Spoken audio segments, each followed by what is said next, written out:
Hey guys, it's Wednesday, so it is Top 5 Wednesday. Today's topic is our Top 5 Fictional Technology. When I saw this on the suggestion board on our Goodreads group, I was like, we're doing it. I love fictional technology. I think it's great to think that so many years in the future this is actually attainable or whatever it may be, and I read a lot of dystopian science fiction adventure books. There's a lot of fictional technology in everything I read. So this was a really hard and easy topic for me. Hard because I couldn't include everything, easy because I had a lot to choose from.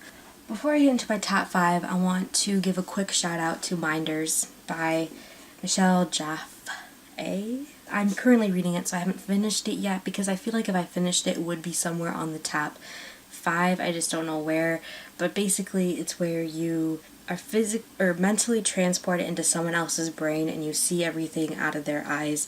I think I like this so much because the way it's written is so unique, because we're inside the head of the heroine, who's inside the head of the person she's seeing out of.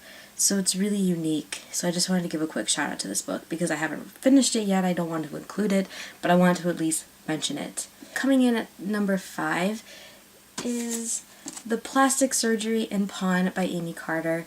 The way this technology works is that you can go in, plastic surgery, come out looking like someone completely different. It's different than our plastic surgery in today, because if I was to physically go in and come out looking like Jennifer Lawrence, I would physically exactly look like Jennifer Lawrence. I'd be her height, I'd have her bone structure, I'd have her eye color, I'd have her face, of course.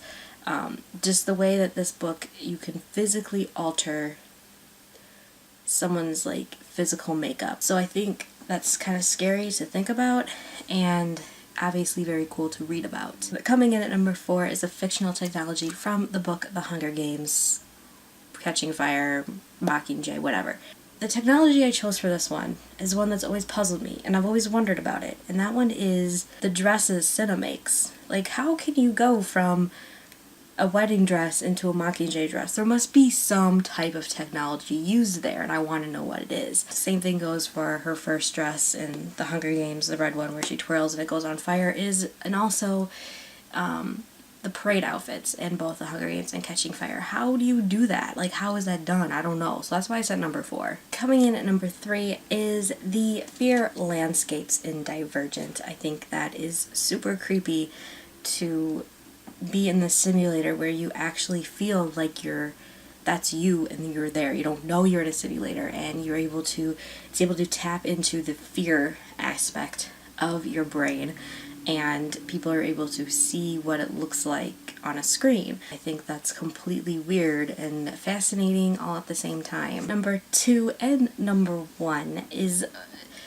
they're from different books, but they were so close, they were interchangeable. Number 2 is the Ross City Technology in Champion.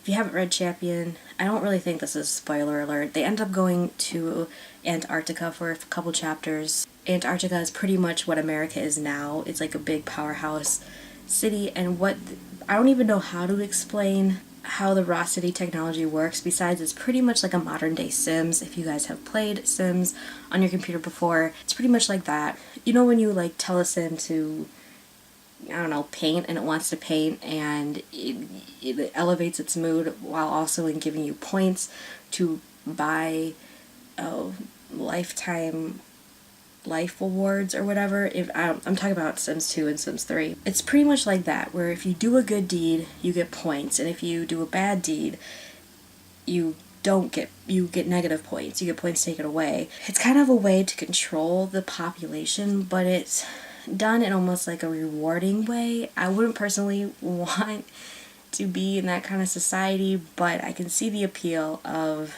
I don't know, because it's pretty controlling when you think about it. I don't know, but Ross City Technology is at number 2. And it's been a while since we've seen this book in my top 5s, and that is going to be Under the Never Skies, number 1. And the technology I'm talking about is the realms we see in the pods. The realms are like a virtual reality, though you feel like you're there, kind of like the fear landscapes, but you can go to any realm you want. You can go to a to a rock concert, you can go to an underwater rock concert, you can go to the beach, you can go to certain cities, and like you feel like you're there, but you're still aware of your physical area you're in, but then you're also like mentally and physically also in these realms where you feel like you're just there and you can experience everything, you can touch things, and I think it's so cool. I know it can be confusing at first to get into this kind of mindset because you were pretty much thrown into it in the first book right away, in like the first